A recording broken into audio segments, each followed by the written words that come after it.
Saludos amigos, bienvenidos a La Ruta del Cacique. Me encuentro con Andrés Páez, figura nacional de la política, con quien vamos a desarrollar algunos temas. Quisiera partir de una definición que Andrés escribía hace más o menos 12 años. Él decía, en Latinoamérica se ha dado un tipo de autoritarismo llamado populista, que se basa en la existencia de un líder carismático para el pueblo, en especial para los sectores marginados y para los inmigrantes urbanos. Y aprovechando la falta de conciencia e interés por la política, de la masa popular se benefician de esto para llegar vía sufragio al poder y luego mantenerse alejados del Estado.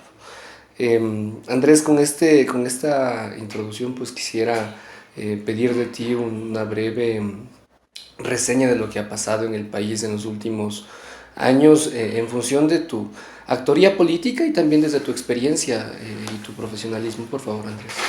Bueno, esa definición corresponde exactamente a lo que ha sucedido en estos últimos años. El país se vio enfrascado en la peor experiencia, no solo ya populista, sino caudillista, pero además en una experiencia abominable para el Ecuador y para los pueblos asolados por el socialismo del siglo XXI.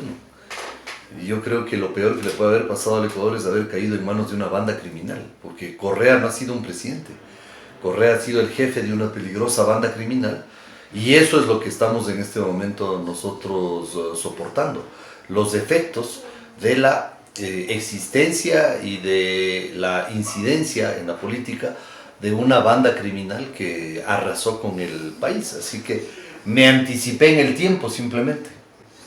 Son 2 años del gobierno del presidente Moreno. Han pasado por la vicepresidencia tres individuos hasta el vicepresidente Otto. Aparte de eso, los presidentes de la Asamblea han dado mucho de qué hablar.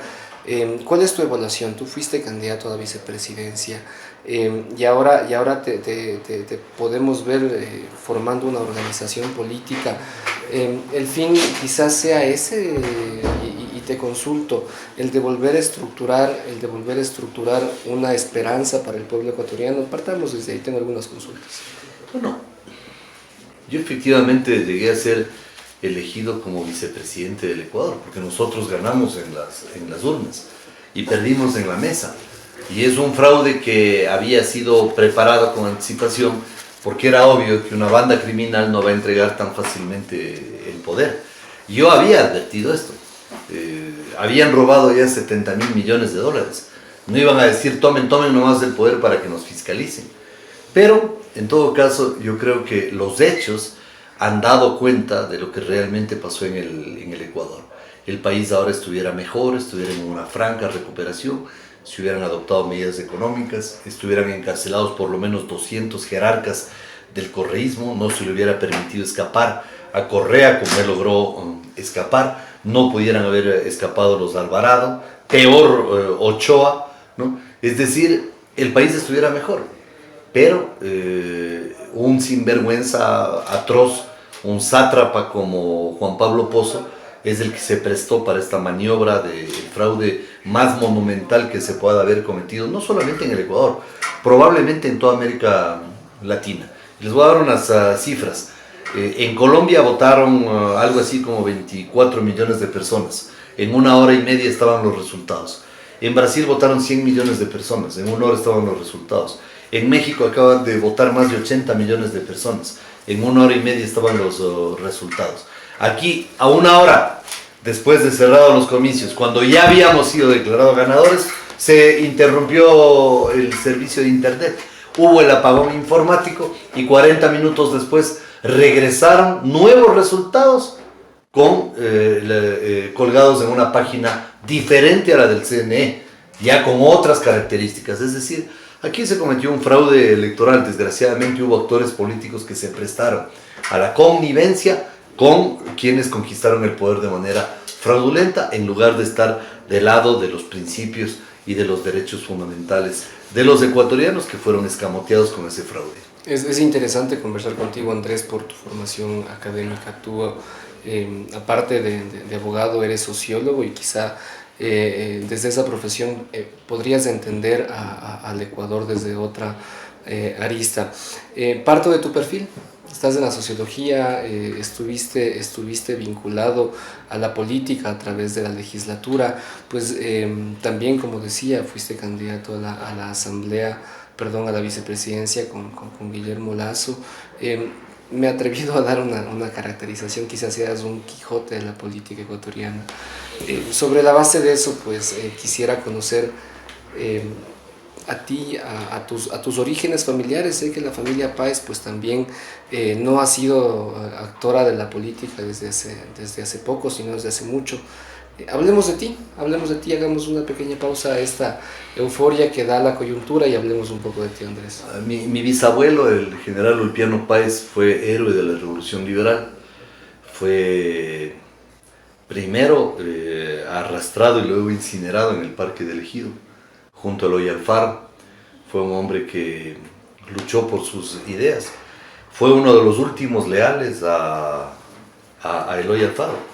De hecho, cuando Alfaro estaba siendo obligado a salir del país, el general Ulpiano Páez, en ese entonces coronel, vino con 5.000 hombres y se dirigía hacia Quito, precisamente para salvar a Alfaro de que fuera victimado. Y de esa manera se negoció la salida de Alfaro, 2 años antes de que se produjera el martirologio en el Ejido. Así que, claro, hay una sangre de lucha. Salida a Panamá. Sí, claro, fue esa su última salida, porque ya cuando él retorna ya prácticamente fue una incursión en la que él encontró la muerte. Y hay una sangre de lucha y una sangre guerrera en la familia. Mi abuelo fue político en la provincia de Imbabura y a nivel nacional, fue varias veces diputado, alcalde, prefecto, procurador general del Estado. Es decir, hemos estado en la política y yo no puedo retirarme. Primero porque si me retiro van a decir que me han comprado. Y si algo no pudo el correísmo es acabar con mi honra. Si me hubieran encontrado una sola incorrección me hubieran metido preso. Y hubiera pasado un largo tiempo preso. Porque además manejaban todo el poder y sobre todo el aparato de justicia. Entonces yo tengo a mi haber el haber sobrevivido a los 10 años de correísmo. Cosa que no otros pudieron conseguirlo. Y yo sobreviví no solamente porque he sido una persona honrada, sino que además porque tuvo la vocación de luchar contra una dictadura fascista que era simplemente la pantalla de un peligroso grupo criminal encabezado por Rafael Correa. Es decir, yo me quedé en la política y me quedo en la política porque así como tuvimos la misión de frenar los desafueros de Correa, de impedir sus usos y abusos, de impedir todo lo que él pretendía metiéndole la mano al bolsillo de las familias con la ley de herencia y plusvalía, porque no se contentaron con robarle al Estado. También le querían robar el patrimonio a la gente. El 81% decía la ley de Correa. El 81% del patrimonio pasará a manos del Estado. Por eso salimos y los enfrentamos en las calles. Y ahí le dimos un golpe en el espinazo a esta banda criminal. Y ahora me quedo en la política porque es necesario que esta gente responda por lo que hizo y se vaya a la cárcel. A esta gente hay que encerrarla, y hay que encerrarla por largo tiempo. Hay que sentar un precedente, porque no estaré tranquilo yo mientras todos estos criminales no vayan a la cárcel y podamos recuperar el país. Estos sinvergüenzas con casi 400.000 millones de dólares no le pudieron sacar al Ecuador de la pobreza. Increíble. Pudieron haber hecho maravillas con semejante cantidad de plata. Y lo único que hicieron es robarse la mayor cantidad posible de dinero para satisfacer sus expectativas de fortuna y de codicia, en lugar de servir a la patria como les correspondía hacer. Yo estoy aquí en la política para servir a los ecuatorianos. Pero Andrés Páez sigue la misma línea que en sus últimas intervenciones electorales para la elección del asambleísta y ahora presidente de la Asamblea, César Litardo. El movimiento, creo, hizo una suerte de alianza con el oficialismo, con el movimiento Alianza País, con el fin de, pues decían ellos, de dar gobernabilidad. Bajo esa línea ideológica, bajo esa línea de pacto legislativo, también está la propuesta de Andrés Páez, o hay una distancia ya con el movimiento Creo? Bueno, yo nunca he sido afiliado a Creo, tengo mucho cariño y respeto por Guillermo Lasso, su máximo líder, tenemos una gran amistad él y yo, seguiremos siendo amigos, pero esto es política, esto no es un club social, así que la política está por un lado, la amistad está por otro, y por supuesto son los voceros de Creo los que tienen que responder por los acuerdos legislativos o de otra índole que ellos realicen.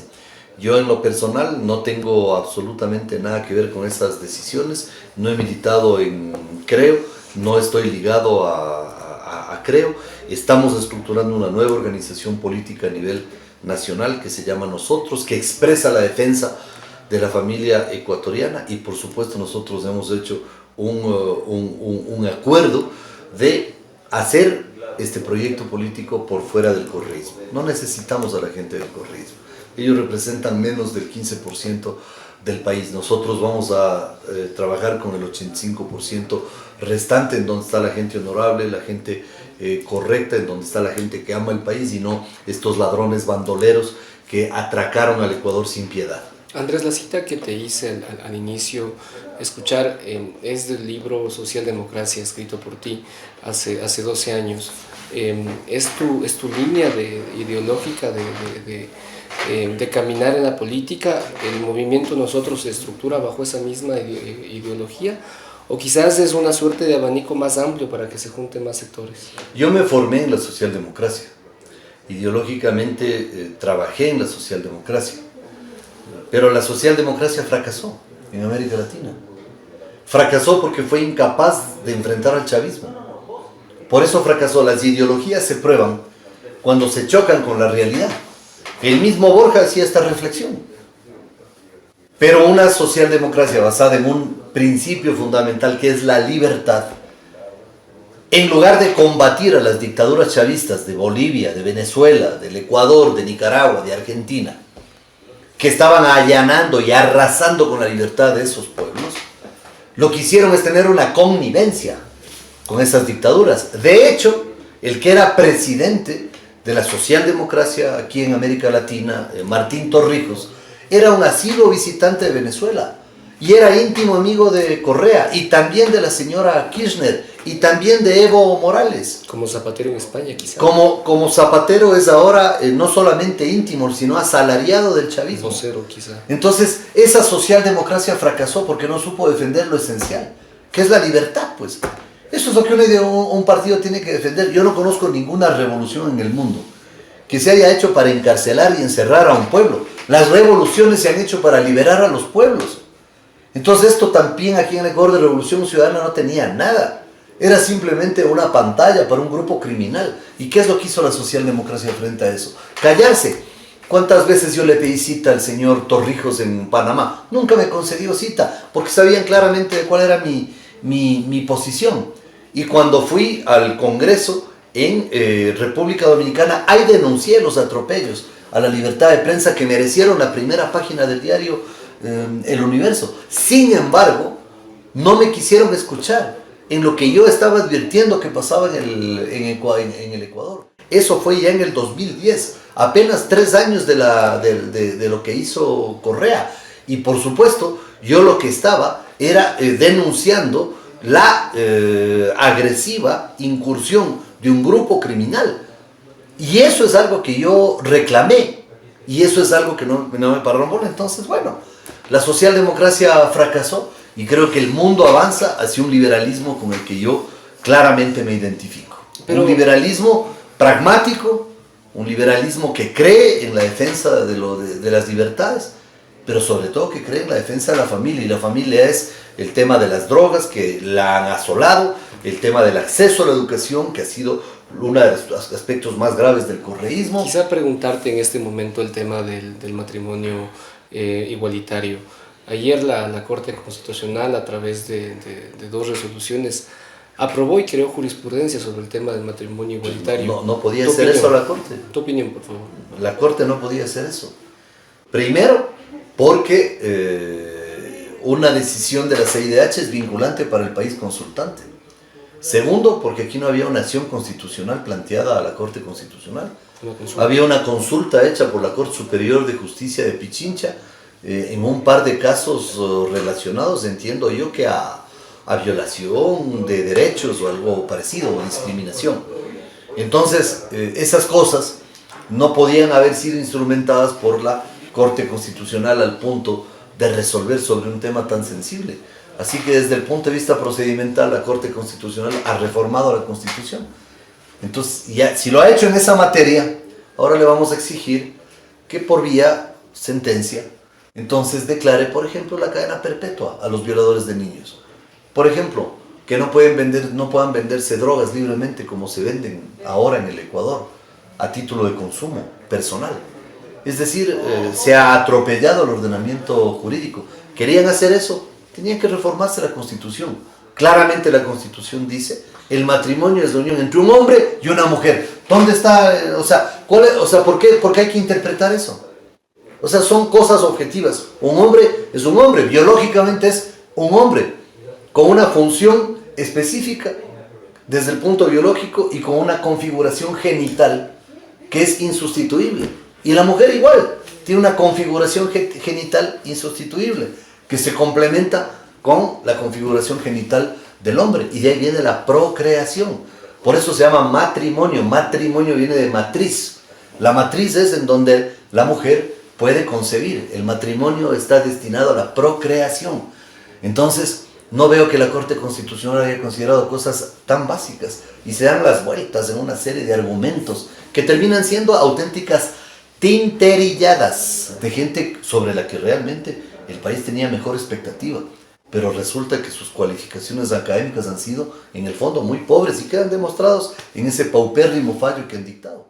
Andrés y audiencia, les pediría hacer una pequeña pausa. Vamos en breves minutos a hablar sobre el caso Arroz Verde, sobre el caso Ininvestment.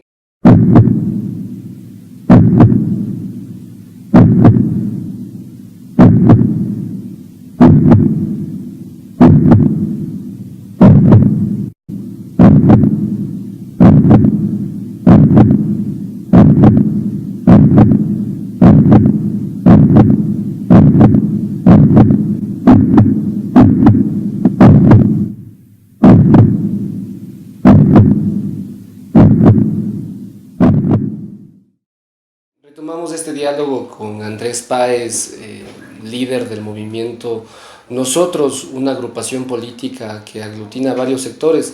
En Rumiñahui pues ya tiene actoría, la dirigen entre otras personas Edwin Baldión y Telmo Ceballos.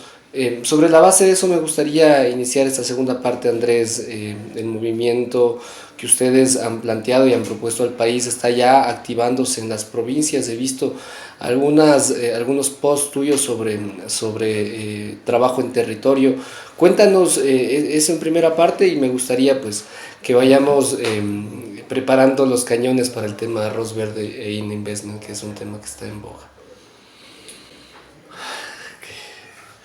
Lo penoso es que a veces destinamos tantas energías para el tema de la corrupción y nos distraen, ¿no?, con estos acontecimientos, estas resoluciones de la Corte Constitucional. Es verdaderamente penoso para el país vivir enfrascados en una discusión permanente. Cada semana viene un escándalo y la siguiente semana hay uno que es más grave que el de la semana anterior. Yo no sé cuándo vaya a parar esto. Quizá pare cuando ya estén todos los miembros de la banda criminal del correísmo encerrados en la cárcel, que es en donde realmente deben estar. En todo caso, yo lo que creo es que estamos haciendo un esfuerzo de aglutinación de diferentes fuerzas que están en la línea de responder a lo que fue el llamado de la gente en las calles.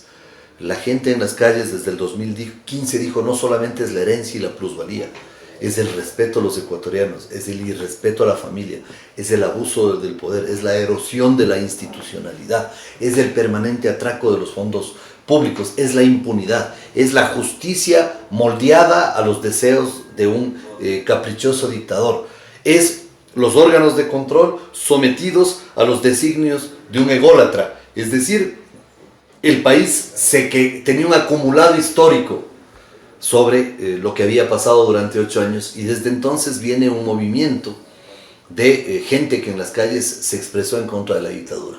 Ahora queremos recuperar este esfuerzo de esa gente que estuvo en las calles, no todos, por supuesto. Hay gente ahí que no estaba conmigo, está bien, es legítimo. Hay gente que estaba con otras posiciones políticas, es legítimo. Pero hay una enorme cantidad de gente que estuvo en las calles y que reclama lo que yo siempre sostuve ahí. La historia de los pueblos no se construye detrás de los curules, se la construye en las calles. Y en las calles es en donde nosotros tenemos que volver para poder poner al descubierto todo lo que está pasando en el país. Aquí se habla de corrupción. ¿Y dónde está? No han recuperado un centavo. Es más, quien debía devolver, que es Topic de Telconet, dice, ya les devolveré cuando me dé la gana, en cómodas cuotas mensuales. Ese es el estado de situación del país. O sea, verdaderamente es deplorable lo que está pasando. Y hay quienes simplemente están cruzados de brazos. Aquí hay una persona que acaba de pasar para perder la alcaldía de Quito. Estuvo cruzado de brazos esperando a ver si le caía el encargo del poder.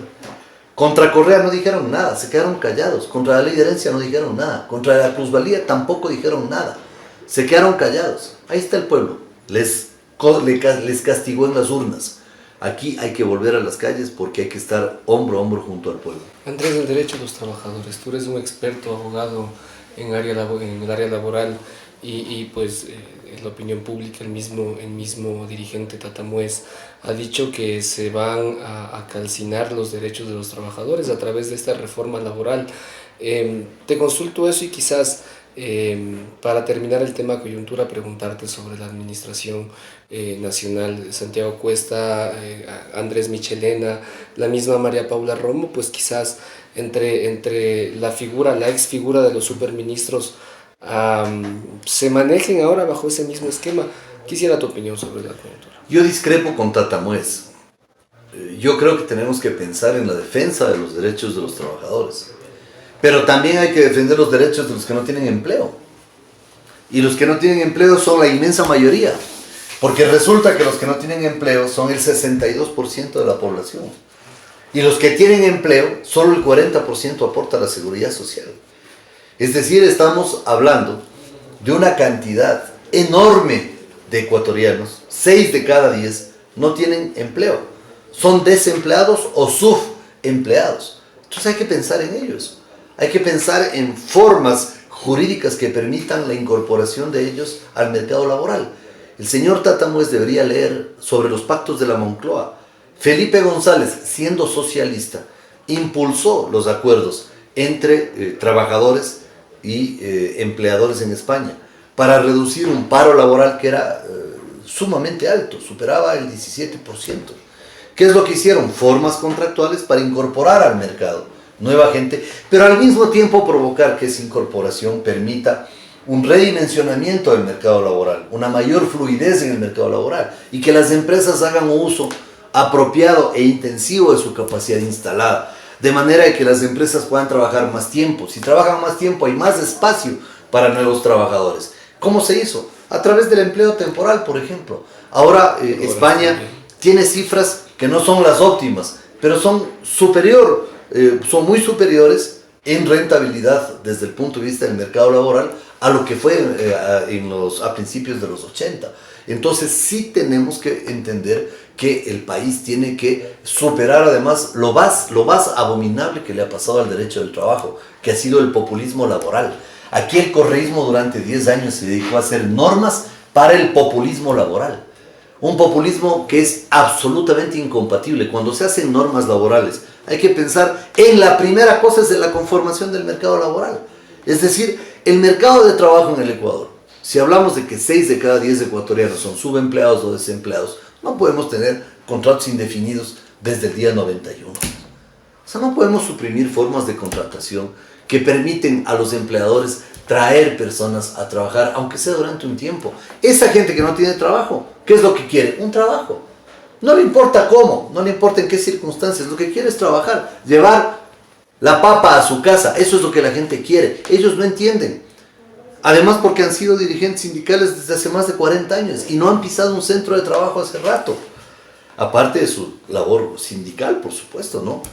Pero no han pisado una fábrica, un taller, no han estado en relación de dependencia. Entonces, por eso quizá ellos están mirando solamente a quienes tienen trabajo, que por supuesto hay que proteger sus derechos. Pero yo estoy decidido a pensar en los que no tienen trabajo también, porque esos también son ecuatorianos. Y en ellos también quiero yo darles la posibilidad de que tengan un empleo. No nos vamos de España, tengo algunos temas. Liliana Durán hoy en La Frontera, un programa con Juan Carlos Monedero, a nombre de Ecuador, se refería a ella como militante de la Revolución Ciudadana, y decía que Jorge Glass estaba torturado en la cárcel en donde se encuentra, y además asentía que existe una persecución a líderes y lideresas de la Revolución Ciudadana. Quizá no a modo de réplica, pero a veces hay que ver el panorama un poco más de cerca, ¿no? Quizás esa simpleza de escuchar a esta entrevistada que con bastante limitación intelectual explicaba la realidad del país, pues no es tan simple. Quisiera tu opinión sobre ese tema. Referirse a lo que ha dicho esta señora verdaderamente me parece que a nadie le interesa, ¿no? Así de simple.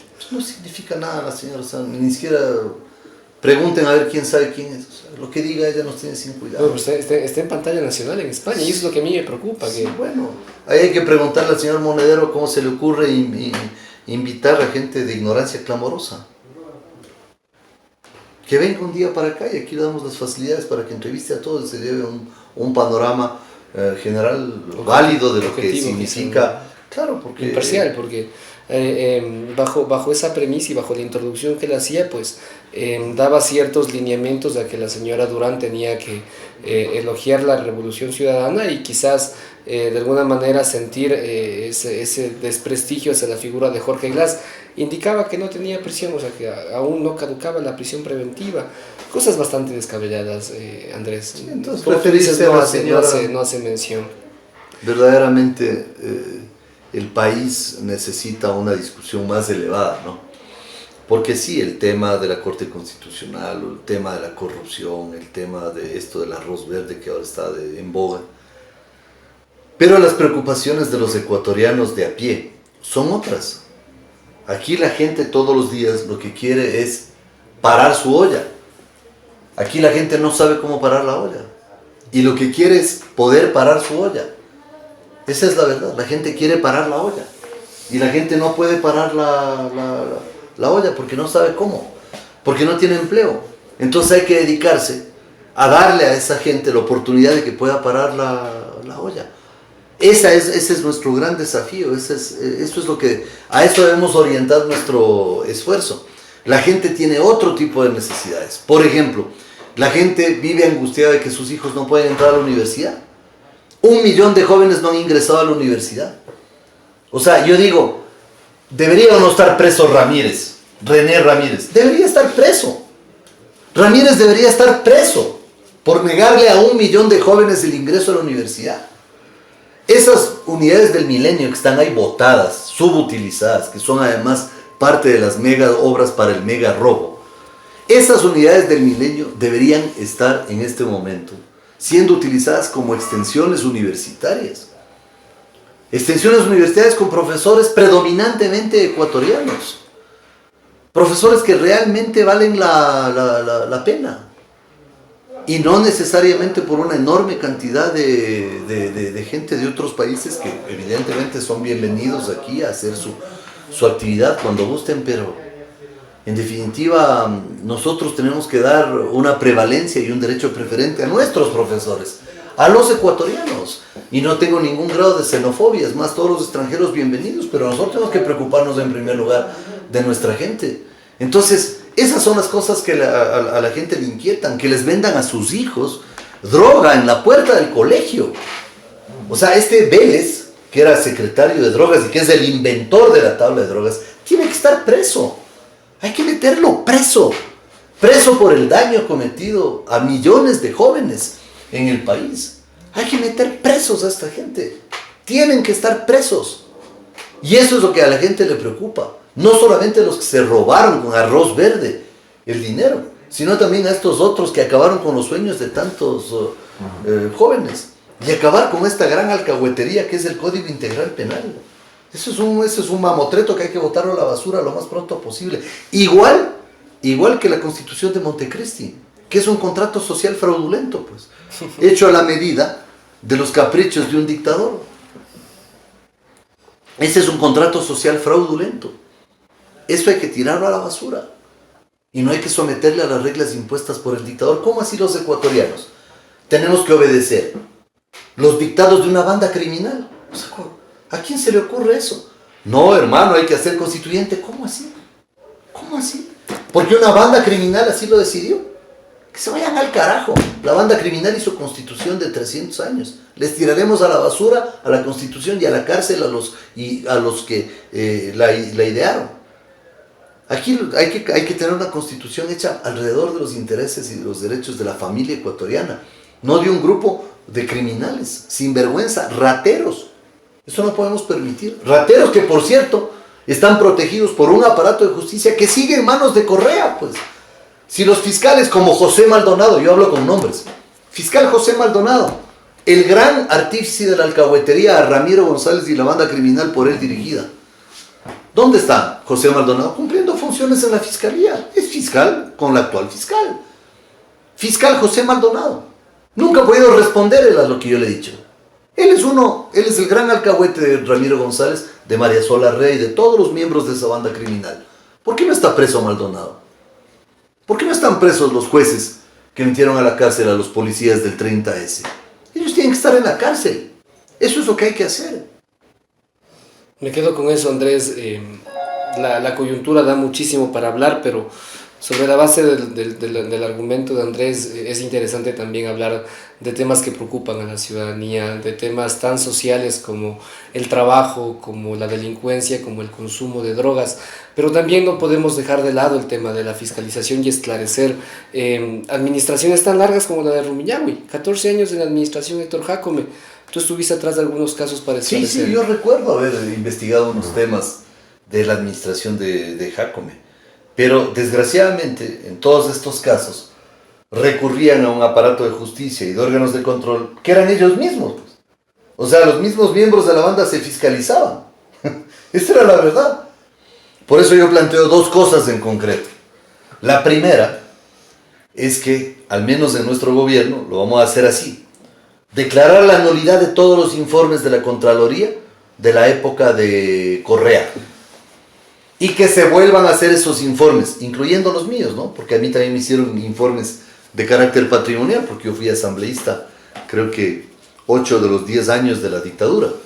Entonces, que se vuelvan a hacer todos los informes. Ahí van a salir sapos y culebras. Y varios alcaldes, como este sátrapa de Marlon Guevara de Baños, van a poder por fin van a tener que responder ante la justicia. Y por supuesto, la administración de Jácome tiene que volver a ser revisada, pues porque Jácome era socio del correísmo. Usted nunca podrá decir que no. Jácome fue un socio del correísmo. Esa es la verdad. Y su gente sigue siendo afín al correísmo. Y Jácome le sonreía al dictador. Se hizo hasta sabatinas. ¿Y Jácome dónde estaba? Al lado del dictador. ¿O miento? Esa es la verdad. No le hemos perdido del radar a Jácome. Él está ahí.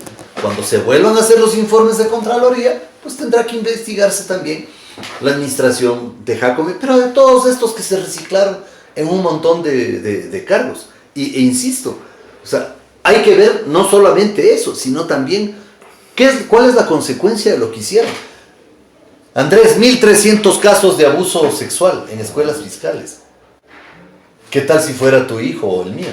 O sea, hay que ponerse en el zapato del padre que no tiene para una escuela particular y le manda a su niña a la escuela fiscal. 1.300 casos. Y Espinosa sigue siendo asambleísta. Y lo protegen en la asamblea, el correísmo. Y el aparato de justicia le protege y le monta un cerco de impunidad a Augusto Espinosa, que debería estar en la cárcel por complicidad, por delito de omisión, en la denuncia de más de 1.300 casos de abuso sexual denunciados por los afectados. ¿Qué pasó con eso? Entonces, cerraron las escuelas comunitarias para hacer esos mamotretos para el mega robo. ¿Qué pasó cuando cerraron las escuelas comunitarias? Ahí están las consecuencias. Los niños tienen que caminar 3 horas para llegar a su escuela y volver 3 horas más. Y les violan en el camino, pues. Esa es la consecuencia. Hay decenas de niñas violadas, 7, 8 años de edad, violadas en los caminos. Eso es lo que hicieron. Y estos sátrapas, estos miserables, están libres. Están cobrando sueldo pagado con tu dinero y el mío en la asamblea.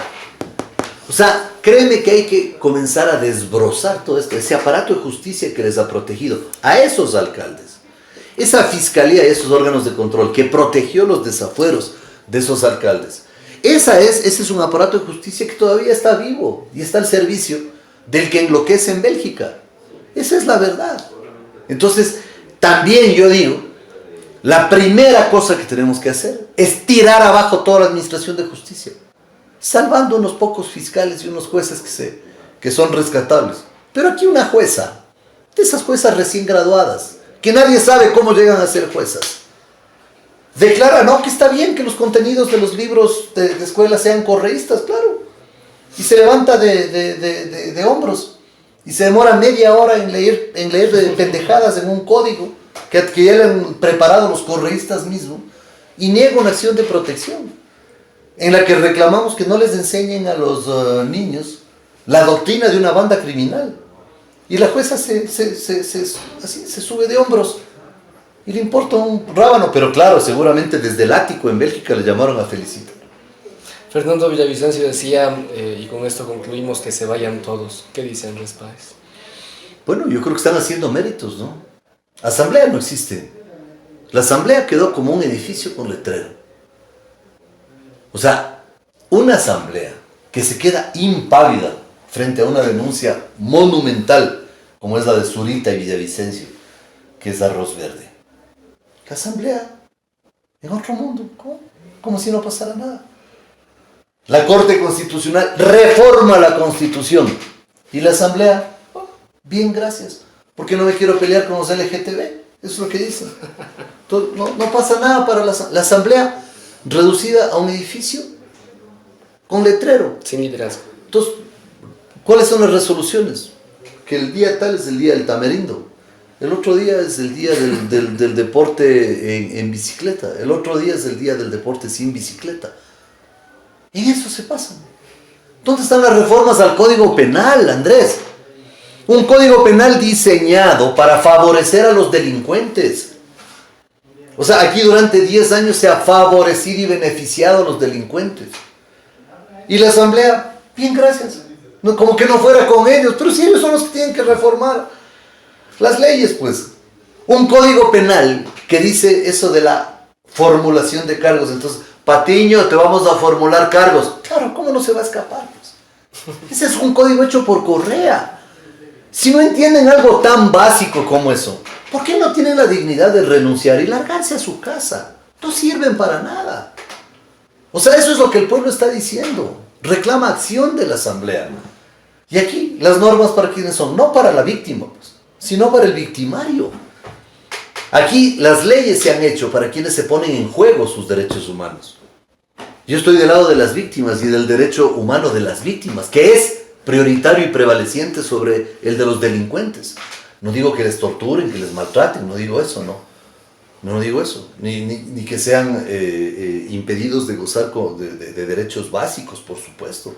Porque han cometido un delito, no tienen por qué ser atropellados. Pero ¿por qué las leyes solo para ellos? O sea, 10 años de eso, y en la asamblea están así, mirando en lontananza. O sea, no pasa nada. Buscando joyas comprando o sea, mira, Andrés, estamos aquí en un mundo, en un país, en donde se garantiza que los presos coman 3 veces al día. Y me parece bien, porque necesitan como seres humanos. ¿Por qué no nos preocupamos de que todos los niños del Ecuador coman 3 veces al día? Eso es sintonizar con lo que la gente está pidiendo. A un padre eso es lo que le interesa, que su hijo coma 3 veces al día. ¿Cómo crees que se siente un padre de familia? Que llega a la casa limpio, que no ha hecho un centavo durante el día, que sabe que sus hijos ese día no comieron y que el día siguiente no van a desayunar. ¿Cómo se siente una madre? sabiendo que no les puede dar, aunque sea unas cucharadas de arroz a sus hijos? ¿Cómo se sienten esos padres que saben que sus hijas de 12, 14 años se prostituyen para poder parar la olla de toda la familia? Ese es el Ecuador profundo. Y los señores de la asamblea, como si nada pasara. Están en el día del tamarindo, en el día del deporte de altura.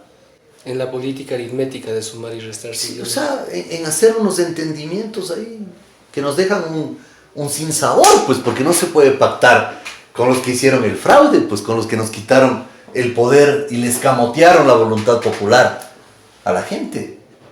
Entonces, hay otras cosas que realmente son apremiantes en el país, y me parece que hay un extravío de la clase política. O sea, no hay una brújula, ¿no?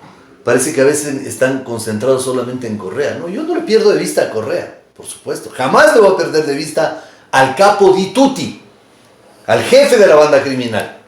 Pero también tengo en mi radar todos estos otros temas. Acceso a la universidad de los chicos. Hay que hacer que ese millón de jóvenes puedan entrar a la universidad. ¿Cómo así un burócrata tiene que estar en un escritorio diciendo, tú si entras, tú no entras, tú si entras, tú no? Ah, ¿y tú qué quieres estudiar? ¿Odontología? No, señor, vas a estudiar medicina en Loja. Pero, señor, yo lo que quiero estudiar... No, vas a estudiar medicina en Loja. Pero es que yo no quiero, eso es lo que te ordeno. ¿Cómo así? Es el derecho fundamental de los jóvenes a elegir su carrera, estudiar en donde les dé la gana. Es que no todos pueden hacer la universidad. Pues la universidad es el propio filtro. El que es malo se queda. Yo tengo compañeros que nunca se graduaron. Así de simple. Pero el derecho es que vayan a la universidad. Hay que resolver ese problema. ¿Que no hay plata? ¿Cómo que no hay plata? ¿Cómo que no hay plata?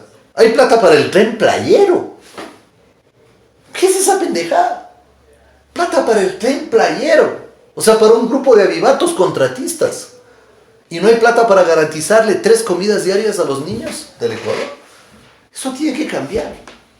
La primera prioridad tiene que ser que todos los niños, por lo menos hasta los 5 años de edad, estén absolutamente bien nutridos para que su cerebro se forme de tal manera que pueda en el futuro tener un mejor desempeño, porque esa es la fase crítica de los niños. Hasta los 5 años se forma el cerebro. Y eso depende exclusivamente de la nutrición, tanto en la barriguita de la mamá, como en lo que come todos los días. Eso tenemos que garantizar a todos los niños del país. No hay plata, ¿saben qué? Cojan el tren playero, archiven esa pendejada. Vamos a usar la plata en las necesidades primarias de la gente. Entonces, yo le digo a esa clase política, despierten. Despierten, porque si no, el que va a despertar es el pueblo. Y el final puede ser muy tórrido, ¿no? Gracias, Andrés, gracias a toda la audiencia por el tiempo y la paciencia en este extenso diálogo con el activista político nacional Andrés Páez. Muchísimas gracias nuevamente y hasta una próxima. Muchas gracias.